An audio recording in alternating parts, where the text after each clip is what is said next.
السلام علیکم ویورز، کیسے ہیں آپ سب لوگ؟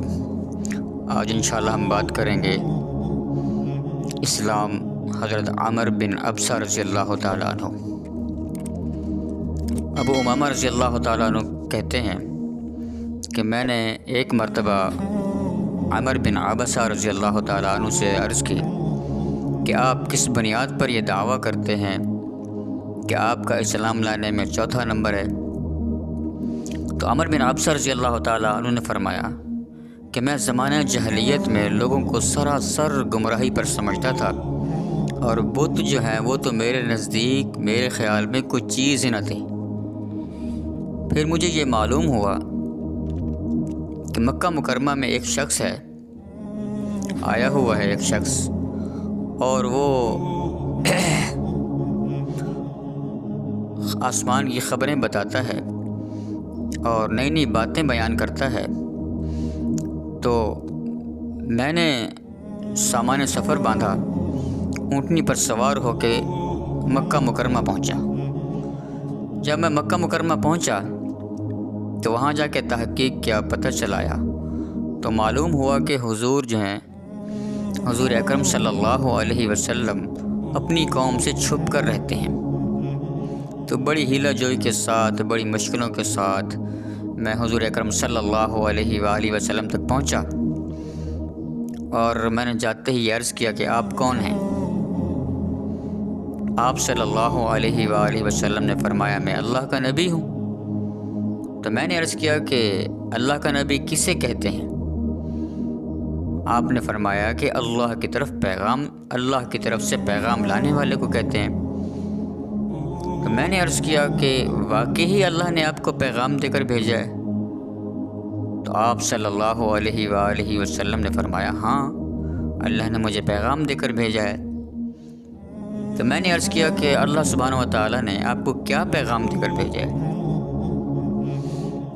تو رسول اللہ صلی اللہ علیہ وآلہ وسلم نے فرمایا کہ اللہ نے مجھے یہ پیغام دے کر بھیجا ہے کہ اللہ کو ایک مانا جائے، اس کے ساتھ کسی کو شریک نہ کیا جائے، بتوں کو توڑ دیا جائے، اور صلہ رحمی کی جائے، یعنی رشتہ داروں کے ساتھ اچھا سلوک کیا جائے۔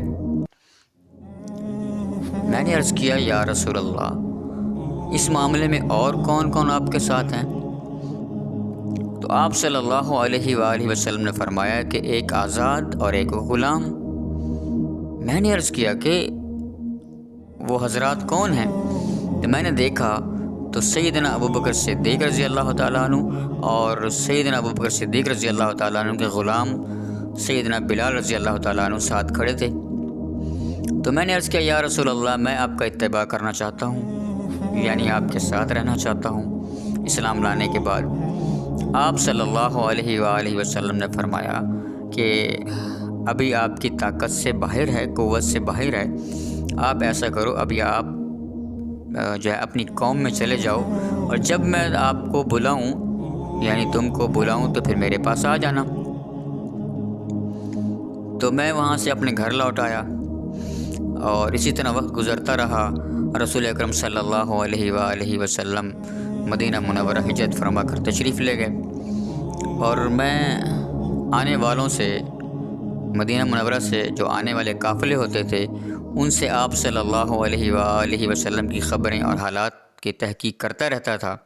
ایک مرتبہ ایک قافلہ مدینہ منورہ سے آیا، تو میں نے پوچھا اس قافلے والوں سے کہ وہ جو مکی شخص یہاں سے گیا ہے آپ کے ہاں، اس کا کیا حال چال ہے؟ تو ان قافلے والوں نے کہا کہ ان کی قوم نے ان کو قتل کرنا چاہا، لیکن جو ہے اللہ کی مدد، جو نصرت جو تھی، وہ ان کے درمیان رکاوٹ بن گئی، اور اب ہم ان کو اس حال میں چھوڑ کر آئے ہیں کہ لوگ ان کی طرف لپک رہے ہیں۔ تو جب بھی میں نے یہ سنا تو میں نے بھی اپنا سامان سفر باندھا اور اونٹنی پر سوار ہو کے مدینہ منورہ پہنچا، اور رسول اکرم صلی اللہ علیہ وآلہ وسلم کے پاس جب میں پہنچا تو میں نے عرض کیا یا رسول اللہ، آپ مجھے پہچانتے ہیں؟ تو آپ صلی اللہ علیہ وآلہ وسلم نے فرمایا ہاں بالکل، آپ وہی نہیں ہو جو مجھے مکہ میں ملے تھے؟ تو میں نے عرض کیا جی یا رسول اللہ، میں وہی ہوں۔ تو پھر میں نے عرض کیا یا رسول اللہ صلی اللہ علیہ وسلم، اللہ سبحانہ و تعالیٰ نے جو کچھ آپ کو سکھایا ہے مجھے بھی اس میں سے کچھ نہ کچھ سکھائیں۔ تو آپ صلی اللہ علیہ وسلم نے مجھے دین کی باتیں اور بنیادی جو چیزیں تھیں اسلام کی وہ مجھے سکھائیں۔ محترم سامعین، یہ ہے حضرات صحابہ کرام کی قربانیاں، مشقتیں اور دین کی خاطر دین کی دعوت کا جذبہ اور دین کو سیکھنے کا جذبہ اور شوق اور رغبت۔ اللہ سبحانہ و تعالی ہمیں بھی عمل کی توفیق عطا فرمائے اور ہمیں بھی صحابہ کرام کی سیرت اپنانے کی توفیق عطا فرمائے اور صحابہ کرام رضوان اللہ تعالی عنہم مجمعین کے نقش قدم پہ چلائے اور دعوت والے کام کی ہمیں بھی سمجھ نصیب فرمائے۔ جو کچھ کہا سنا اللہ قبول فرمائے۔ انشاءاللہ ملتے ہیں کسی اور چیز ویڈیو میں، تب تک کے لیے اجازت، اللہ حافظ، السلام علیکم ورحمۃ اللہ وبرکاتہ۔